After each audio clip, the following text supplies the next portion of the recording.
Who's this joker? What the hell's going on? Reverse. Reverse. Cover! Chinatown! Broadway and... Stay in the truck, over. Get out of the fucking truck! Down! Fucking there! Move it!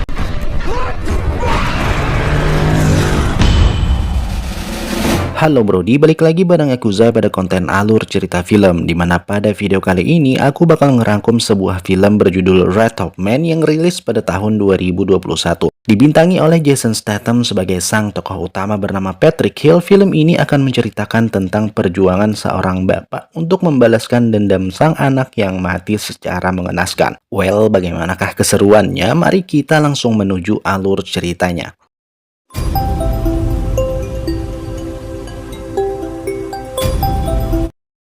Film berawal dengan memperlihatkan sebuah mobil lapis baja pengangkut uang tiba-tiba dibegal oleh kawanan perampok yang tanpa segan langsung ngebunuh dua orang petugas di dalamnya.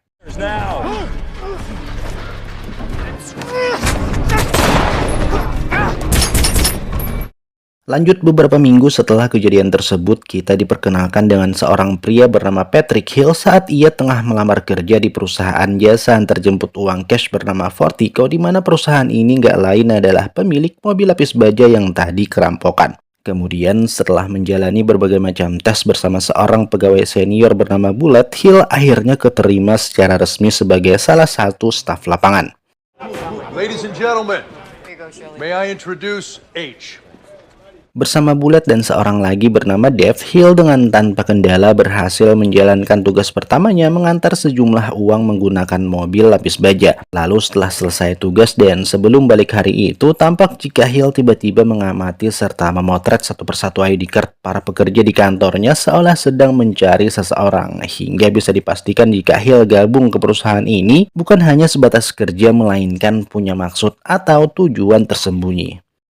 Di hari berikutnya masih dengan formasi kemarin, Hill kembali menjalankan tugasnya untuk mengantar jemput uang, di mana ketika tengah menunggu Bullet mengambil uang di dalam sebuah kapal pesiar, Hill dan Dave tiba-tiba mendapatkan telepon dari orang misterius yang ternyata adalah para perampok, di mana mereka sudah menyandera Bullet lalu minta agar ditukar dengan seluruh uang yang ada di dalam mobil lapis baja. Awalnya si Dave yang sudah ketakutan parah hendak berniat langsung pergi ninggalin Bullet. Akan tetapi Hill yang notabene adalah pekerja baru dengan tenang menyuruh Dave agar segera mengikuti instruksi dari mereka untuk menuju tempat yang sudah ditentukan.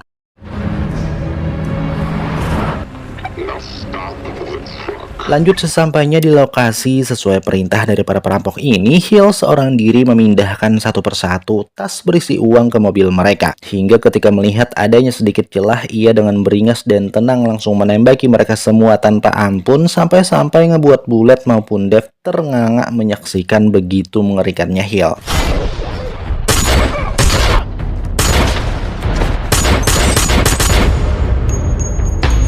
Di kantor Bullet, Dave dan Hill secara bergantian langsung diinterogasi oleh dua orang anggota FBI untuk memberikan beberapa keterangan terkait perampokan ini. Hingga saat tiba giliran Hill, ia diperlihatkan video CCTV perampokan di awal film tadi untuk kemudian ditanyai apakah orang-orang yang merampok mereka barusan ada di dalam video tersebut. Hill mengatakan jika mereka adalah perampok yang berbeda. Cuman meski begitu, tampak jelas dari mimik mukanya Hill jika ia sedang menyimpan sebuah rahasia besar ketika tengah menampaki wajah salah satu perampok di video yang topengnya sempat kebuka. Di luar seusai pemeriksaan, dua anggota FBI tadi seketika langsung menelpon atasan mereka untuk ngasih tahu jika Patrick Hill adalah orang yang selama ini sudah mereka cari. Akan tetapi karena nggak ada perintah lanjutan, mereka berdua tentunya juga nggak bisa melakukan penangkapan. Nah, dari sini kita semua semakin dibuat penasaran tentang siapa sebenarnya Hill dan apa tujuannya. Terlebih ketika di rumah, Hill didatangi oleh seorang wanita misterius yang memberikan berkas-berkas seluruh pegawai Fortico bersama satu lembar berkas hasil otopsi.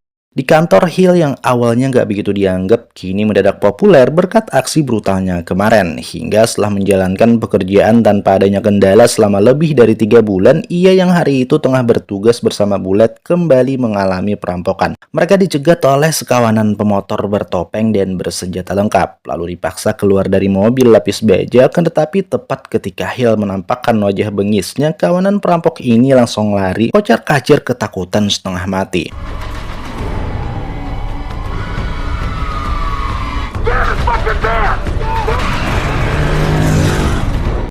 Akibat dari kejadian tersebut, sang manajer kini mulai mempertanyakan tentang identitas sebenarnya dari seorang Patrick Hill. Dan bukan hanya itu, di kantor Hill sekarang juga sudah mulai dijauhi oleh rekan-rekannya karena sudah merasa takut. So, jadi siapa sebenarnya Hill? Hingga setelah semuanya dibuat bingung, sang sutradara kemudian ngebawa kita pada waktu 5 bulan ke belakang, tepatnya ketika Hill yang ternyata adalah seorang bos mafia paling dicari oleh FBI, tengah mengajak Doggy, yaitu anak sematawayangnya, untuk jalan-jalan. Akan tetapi sayang, sebelum berangkat, ia tiba-tiba mendapatkan telepon dari bawahannya yang bernama Mike. Mike ngasih tahu jika orang suruhan mereka nggak bisa melanjutkan tugas buat mengawasi mobil lapis baja yang hendak mereka rampok.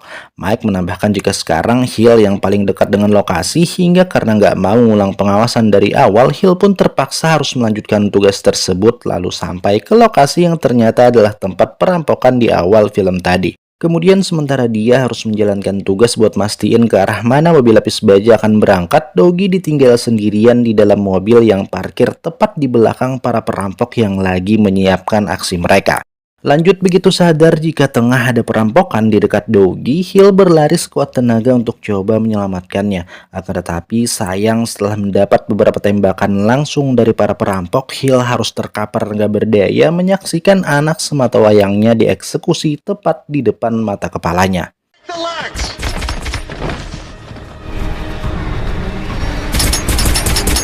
Okay, let's go. Let's go. Kebangun di rumah sakit setelah koma selama lebih dari seminggu, Hill yang murka langsung merencanakan balas dendam ketika tahu jika sang anak nggak berhasil selamat alias meninggoy. Ia memulai pencarian dengan meminta daftar buronan para perampok kepada seorang agen FBI, lalu segera mengerahkan seluruh anak buahnya. Satu persatu nama di dalam daftar berhasil ketangkap, tapi sayang gak ada satupun dari mereka yang cocok dengan orang buruan Hill, hingga ketika sampai pada nama terakhir, mereka mendapatkan info jika ada sekelompok mafia sadis yang ia tahu pernah merampok mobil lapis baja, di mana kelompok tersebut dipimpin oleh seseorang berjuluk The Gashi Brothers. Still gonna give me a name. The only fucking name. Gashi Brothers. Gak butuh waktu lama bagi Hill untuk menemukan kelompok ini, karena meski si pria tadi ketakutan parah ketika menyebut Gashi Brothers, nyatanya mereka semua hanyalah kroco di hadapan Hill. They're filthy fucks. They ain't our men. That job was above them. Tanpa ampun, Hill langsung menembaki para petinggi mafia ini karena kesel mereka ternyata juga bukan orang-orang yang tengah ia cari. Hingga setelah sudah mulai kehabisan ide, Mike, salah satu anak buah kepercayaannya, menyarankan agar memata-matai secara langsung ke perusahaan Fortico karena bisa aja perampokan kemarin didalangi oleh orang dalam. Singkat cerita, setelah mengganti seluruh identitasnya, Hill pun langsung menjalankan misi tersebut sampai ke waktu sekarang. Selesai dengan Hill, film membawa kita kembali flashback tapi dalam POV para perampok yang ternyata adalah 6 bapak-bapak pensiunan militer yang mengganti profesi mereka menjadi perampok sadis karena sudah nggak lagi punya pekerjaan tetap. Malam itu saya berhasil merampok rumah orang kaya si pemimpin yang nggak puas karena hasil yang nggak seberapa, lantas mengutarakan rencananya buat menggasak mobil lapis baja milik Fortico dengan bantuan orang dalam kenalannya. Singkat cerita, setelah melakukan persiapan juga pengintaian selama 6 minggu, mereka pun siap untuk beraksi.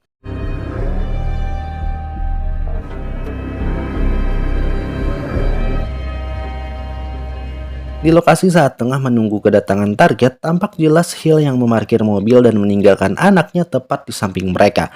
Lanjut, ketika perampokan tengah berlangsung, Jen, si anggota paling muda yang tiba-tiba mendapatkan perlawanan dari 2 petugas Fortico hingga ngebuat topengnya kebuka, mau nggak mau harus melepaskan tembakannya. Lalu begitu sadar akan keberadaan Doggy dan nggak mau meninggalkan saksi, ia tanpa segan juga langsung membunuhnya.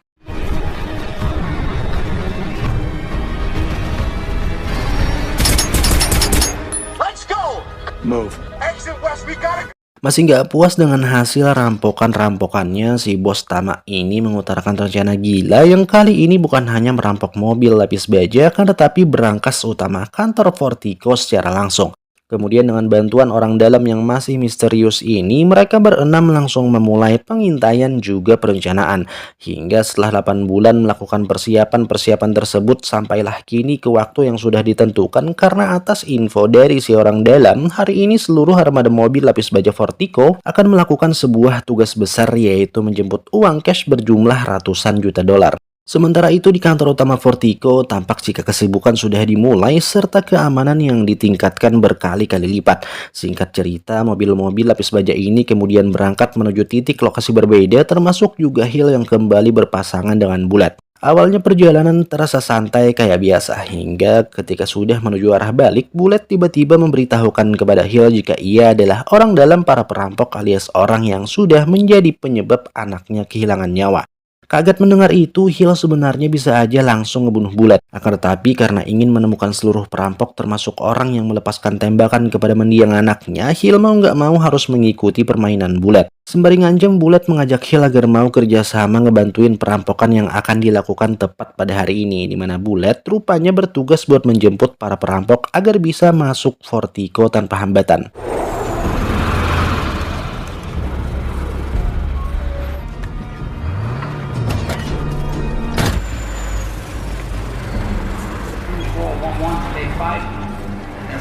Lanjut sesampainya di Vertigo dan setelah menyandra seluruh pekerja di sana, para perampok ini ngebagi tugas menjadi dua kelompok. Satu kelompok langsung menuju brankas utama menggunakan Hill sebagai tameng, sedangkan yang lain akan pergi ke ruang kontrol menggunakan Bullet. What the fuck is going on? Open the gate, or I'll blow his fucking head off. Okay! Hill diikat bersama dengan beberapa karyawan lain, begitu para perampok ini berhasil menemukan brankas utama incaran mereka. Sementara di ruang kontrol tampaknya nggak berjalan sesuai rencana, karena para petugas yang juga memegang senjata nekat melakukan perlawanan hingga akibat dari baku tembak tersebut, para perampok ini harus kehilangan 2 orang.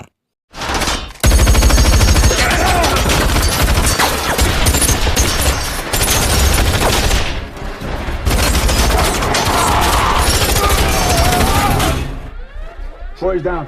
Elvis, repeat for... Kembali kepada Hill tepat ketika ia sudah bisa ngebuka ikatan, lalu dengan tanpa ragu langsung menumbuhkan satu perampok dan ngebebasin 2 temannya. Kemudian menggunakan kostum perampok yang sudah tewas ini, Hill mendatangi mobil tempat mereka ngumpulin uang, ngebunuh seorang lagi, lalu entah apa maksudnya, Hill tiba-tiba memasukkan sebuah handphone ke dalam salah satu tas.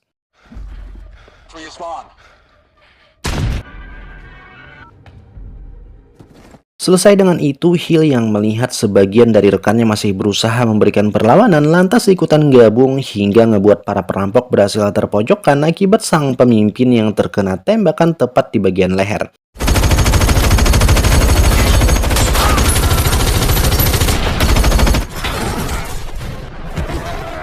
Akan tetapi di saat sudah hampir menang ini, Bullet akhirnya ikutan beraksi menembaki rekan-rekannya yang nggak tahu jika ia adalah bagian dari para perampok ini, termasuk si Hill karena hanya tersisa seorang diri.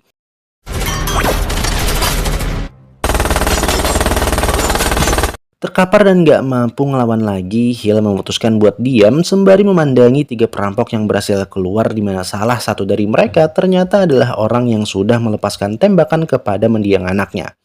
Lanjut dengan memanfaatkan kekuatan mobil lapis baja, ketiga perampok ini bisa dengan mudah menembus barikade polisi untuk kemudian langsung menuju sebuah gedung yang sudah dirancang khusus agar nggak bisa diikuti.